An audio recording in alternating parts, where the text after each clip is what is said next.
निश्चय एकेडमी पर आप सभी का स्वागत है। आज हम बात करेंगे 6 अगस्त के डेली करंट अफेयर्स क्विज की। है हमारा पहला क्वेश्चन, निम्नलिखित कथनों पर विचार करें।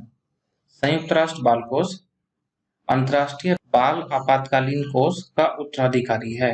मतलब पहले ये संस्था होती थी अंतर्राष्ट्रीय बाल आपातकालीन कोष और फिर इसकी जगह संस्था बना दी गई संयुक्त राष्ट्र बाल कोष। नंबर 2, हाल ही में इसने लॉस्ट एट होम रिपोर्ट प्रकाशित की है संयुक्त राष्ट्र बाल कोष ने, यानी कि यूनिसेफ ने। नंबर 3, हाल ही में संयुक्त राज्य अमेरिका और इजराइल आधिकारिक तौर पर यूनिसेफ को इन्होंने छोड़ दिया है, यूनिसेफ से बाहर हो गए। तो देखते हैं चर्चा में क्यों है। सही आंसर क्या होगा? हाल ही में संयुक्त राष्ट्र बाल कोष द्वारा प्रदूषण संबंधी मुद्दों पर केंद्रित एक गैर लाभकारी संगठन प्योर अर्थ के साथ मिलकर, इन दोनों ने, प्योर अर्थ और यूनिसेफ, इन्होंने मिलकर एक रिपोर्ट जारी करी है जिसका शीर्षक है विषाक्त सच, बच्चों का सीसा प्रदूषण से संपर्क एक समूची पीढ़ी की क्षमताओं को नष्ट करता है। इस रिपोर्ट के अनुसार सीसा विषाक्तता बच्चों को अब तक अज्ञात और व्यापक स्तर पर प्रभावित कर रही है। वैश्विक स्तर पर 800 मिलियन बच्चों में से लगभग प्रत्येक 3 में से 1 बच्चे में जो सीसा विषाक्तता है वो पाई जाती है और रक्त में सीसे का स्तर उनका 5 माइक्रोग्राम प्रति डेसीलीटर से अधिक होता है। ये इसलिए भी महत्वपूर्ण है क्योंकि इसमें बताया गया है कि ये जो सीसा विषाक्तता वाले बच्चे हैं, इनमें लगभग आधे बच्चे दक्षिण एशिया के निवासी हैं, सार्क कंट्रीज के निवासी इनको बताया गया है। सीसा एक शक्तिशाली न्यूरोटॉक्सिन होता है जो बच्चों के दिमाग को अपूरणीय क्षति पहुंचाता है, दिमाग को क्षति पहुंचाता है जिसे पूरा नहीं किया जा सकता। विशेष रूप से 5 वर्ष से कम उम्र के शिशुओं और बच्चों के लिए घातक होता है। यह उनके मस्तिष्क को पूरी तरह से विकसित होने से पूर्व ही क्षति पहुंचाता है और उन्हें आजीवन तंत्रिका तंत्र संबंधी और संज्ञानात्मक शारीरिक विकलांगता होने का संकट बना रहता है। तो सीसा विषाक्तता पर रिपोर्ट जारी करी है किसने? यूनिसेफ ने और प्योर अर्थ ने, इसलिए यूनिसेफ चर्चा में है, इस पे प्रश्न बनाया गया है। यूनिसेफ अंतर्राष्ट्रीय बाल आपातकालीन कोष ICAF का उत्तराधिकारी है। इसे 1946 में द्वितीय विश्व युद्ध के प्रभावित बच्चों माताओं को तत्काल राहत प्रदान करने के लिए बनाया गया था ICAF को, और बाद में इसकी जगह ले ली यूनिसेफ ने। जो हमारा दूसरा स्टेटमेंट है वो भी सही हो जाएगा। इसी ने अभी कुछ समय पहले लॉस्ट एट होम रिपोर्ट भी प्रकाशित करी थी। इस पे आपको पीछे की क्विज में क्वेश्चन मिल जाएगा, इस पे भी क्वेश्चन बनाया गया था। तो इसके अनुसार 2019 में प्राकृतिक आपदाओं, संघर्ष, हिंसा आदि के कारण भारत में 5 मिलियन से अधिक लोग आंतरिक रूप से विस्थापित हुए हैं, जो भारत में ही एक स्थान से दूसरे स्थान पर चले गए हैं।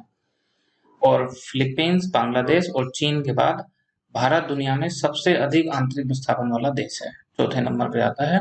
लॉस्ट एट होम रिपोर्ट भी इसके द्वारा ही प्रकाशित की जाती है और अभी इनने सीसा विषाक्तता पर अपनी रिपोर्ट प्रकाशित की है। देखते हैं तो आंसर क्या होगा।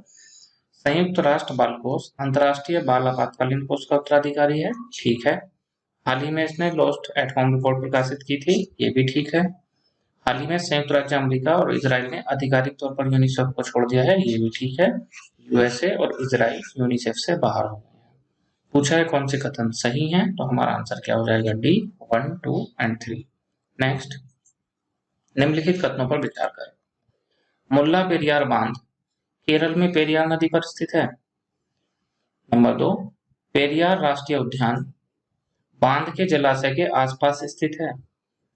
देखते हैं तो क्यों चर्चा में है और क्या आंसर होगा। हाल ही में उच्चतम न्यायालय द्वारा मानसून के दौरान मुल्ला पेरियार बांध में पानी के स्तर को कम करने की मांग वाली याचिका पर 24 अगस्त को विचार किया जाने का निर्णय लिया गया है, जिस वजह से मुल्ला पेरियार बांध चर्चा में है। मुल्ला पेरियार बांध क्या है, थोड़ा इसके बारे में जान लेते हैं। ये बांध स्थित तो केरल में है, केरल में स्थित है, लेकिन यहाँ से पानी की सप्लाई और इसका रखरखाव किसके द्वारा किया जाता है? तमिलनाडु के द्वारा। फिर ऐसा क्यों किया जाता है? क्योंकि 1886 में त्रावणकोर यानी कि केरल, उस समय यहाँ त्रावणकोर रियासत थी, बाद में केरल राज्य बना। त्रावणकोर के महाराज तथा भारत के राज्य सचिव के मध्य पेरियार सिंचाई कार्य के लिए 999 वर्षों के लिए पट्टा अनुबंध पत्र पर साइन करे गए थे और इसका परिचालन किसको दिया गया था? तमिलनाडु को। लगभग 1000 साल के लिए इसका परिचालन 1886 में तमिलनाडु को दे दिया गया था, तो इसका परिचालन तमिलनाडु करता है। अब तमिलनाडु तो चाह रहा है कि इस बांध की में जल है उसकी ऊंचाई बढ़ा दी जाए, लगभग 140 6 फीट कर दी जाए, जबकि केरल चाह रहा है कि इसकी ऊंचाई कम रखी जाए, लगभग 130 फीट, क्योंकि इससे केरल में बाढ़ आने का खतरा है। तो इसके लिए पहले कोर्ट ने तमिलनाडु को इस बांध की ऊंचाई बढ़ाने की अनुमति दी थी इस बांध के रखरखाव के बाद, जिसके लिए केरल ने अपने यहाँ एक एक्ट पास करा था और उस बांध की ऊंचाई को वहां रोक दिया गया था। तब से इन दोनों के मध्य केस चल रहा है, इसकी सुनवाई कब होगी? 24 अगस्त को, जिस वजह से चर्चा में। तो कहाँ पे स्थित है यह बांध? केरल के इडुक्की जिले में मुल्लायार और पेरियार नदियों के संगम पर स्थित है, और पेरियार राष्ट्रीय उद्यान बांध के जलाशय के आसपास ही स्थित है। हमारा आंसर क्या हो जाएगा? मुल्ला पेरियार बांध केरल में पेरियार नदी पर स्थित है, सही है। पेरियार राष्ट्रीय उद्यान बांध के जलाशय के आसपास स्थित है, ये भी ठीक है। आंसर लग रहा होगा सी, लेकिन क्या पूछा है? कौन से गलत हैं? एक भी गलत नहीं है, ना तो एक ना ही दो। आंसर क्या हो जाएगा? डी। नेक्स्ट, निम्नलिखित कथनों पर विचार करें। स्कोच पुरस्कार प्रधानमंत्री कार्यालय द्वारा प्रदान किया जाता है, प्राइम मिनिस्टर ऑफिस पीएमओ से प्रदान होता है, ये पूछा है, सही है गलत? यह संगठनों और व्यक्तियों दोनों को दिया जा सकता है, दोनों श्रेणियों में इसे दिया जा सकता है। नंबर 3, हाल ही में जनजातीय मामलों के मंत्रालय मिनिस्ट्री ऑफ ट्राइबल अफेयर्स को सक्षम आईटी परियोजनाओं के माध्यम से आदिवासियों के सशक्तिकरण के लिए ये स्कॉच गोल्ड अवार्ड मिला है। मिनिस्ट्री ऑफ ट्राइबल अफेयर्स को यह अवार्ड मिला है। ये इस कथन को बताना है, सत्य सत्य। पीएमओ के द्वारा दिया जाता है, इसको भी बताना है, और ऑर्गेनाइजेशंस और पर्सन दोनों श्रेणियों में दिया जाता है, ये बताना है। देखते हैं तो चर्चा में क्यों है। चर्चा में इसीलिए है कि मिनिस्ट्री ऑफ ट्राइबल अफेयर्स को यह पुरस्कार दिया गया है, स्कॉच गोल्ड अवार्ड पुरस्कार। क्यों दिया गया है? आदिवासियों के सशक्तिकरण के लिए जो योजनाएं चलाई जा रही हैं इसके द्वारा, उसके लिए। दूसरा, पीएमओ के द्वारा दिया जाता है? नहीं, ये एक स्वतंत्र संगठन, एक एनजीओ के द्वारा दिया जाता है, और स्वतंत्र संगठन द्वारा प्रदान किए जाने वाला देश का सर्वोच्च नागरिक सम्मान इसे माना जाता है। तीसरा स्टेटमेंट था संस्थान और व्यक्ति, तो यह पुरस्कार संस्थानों, संगठनों और व्यक्तियों दोनों ही श्रेणियों में प्रदान किया जा सकता है। क्या आंसर हो जाएगा? तो प्रधानमंत्री कार्यालय द्वारा दिया जाता है, गलत। संगठनों और व्यक्तियों दोनों को दिया जा सकता है, सही। इस बार मिनिस्ट्री ऑफ ट्राइबल अफेयर्स को दिया गया है, सही। क्या पूछा है? कौन से सही हैं? 2 और 3 सही हैं, तो आंसर क्या हो जाएगा? डी। सही है, सही नहीं है, इन सब पे आपको विशेष ध्यान रखना है। नेक्स्ट, वर्तमान में भारत का सबसे लंबा नदी पुल कौन सा है? भारत का सबसे लंबा नदी पुल कौन सा वर्तमान में? महात्मा गांधी पुल, धुबरी फुलवरी पुल, ढोला सादिया पुल, या उपरोक्त में से कोई? देखते हैं तो चर्चा में क्यों है। हाल ही में महात्मा गांधी सेतु के पश्चिमी किनारे को यातायात के लिए खोला गया, जिसकी वजह से चर्चा में था। भारत का सबसे लंबा नदी पुल असम में ब्रह्मपुत्र नदी पर बनाया जा रहा है, असम में ब्रह्मपुत्र नदी पर, लेकिन ये 2026 तक बनके तैयार होगा। पूछा है वर्तमान में कौन सा है, तो ये तो आंसर होगा नहीं। ये कौन सा पुल है जो बनाया जा रहा है? असम के धुबरी और मेघालय के फुलवरी, तो धुबरी फुलवरी पुल भारत का सबसे लंबा पुल हो जाएगा 2026 के बाद। कितने किलोमीटर का है? इसकी कुल लंबाई कितनी है? 19.3 किलोमीटर धुबरी फुलवरी पुल की, लेकिन ये हमारा आंसर नहीं होगा क्योंकि वर्तमान में पूछा है। वर्तमान में भारत का सबसे लंबा पुल भूपेन हजारिका पुल है, ढोला सादिया पुल है, जिसकी कुल लंबाई 9.15 किलोमीटर है। यह पुल लोहित नदी के ऊपर बना है, वो किस पर बनना है? ब्रह्मपुत्र नदी पर बनना है, और इसका एक छोर अरुणाचल प्रदेश के ढोला में है, दूसरा असम के सादिया में, इसलिए इसका नाम है ढोला सादिया पुल। और सादिया में रहते थे महान संगीतज्ञ भूपेन हजारिका, उनके नाम पर इसका नाम भूपेन हजारिका पुल भी किया गया है। तो वर्तमान में पूछा है तो हमारा आंसर क्या हो जाएगा? ढोला सादिया पुल, भूपेन हजारिका पुल। और जो महात्मा गांधी सेतु अभी ये चर्चा में था, इसकी कुल लंबाई 5.7 किलोमीटर है, और ये भारत का तीसरा सबसे लंबा नदी पुल है, और ये गंगा नदी पर बना है। तो एक सबसे बड़ा बनाया जा रहा है ब्रह्मपुत्र पर, लेकिन वो बनेगा 2026 तक। दूसरा लोहित पर है, जो कि ब्रह्मपुत्र की सहायक नदी है, भूपेन हजारिका पुल या ढोला सादिया पुल, और तीसरा गंगा नदी पर महात्मा गांधी सेतु।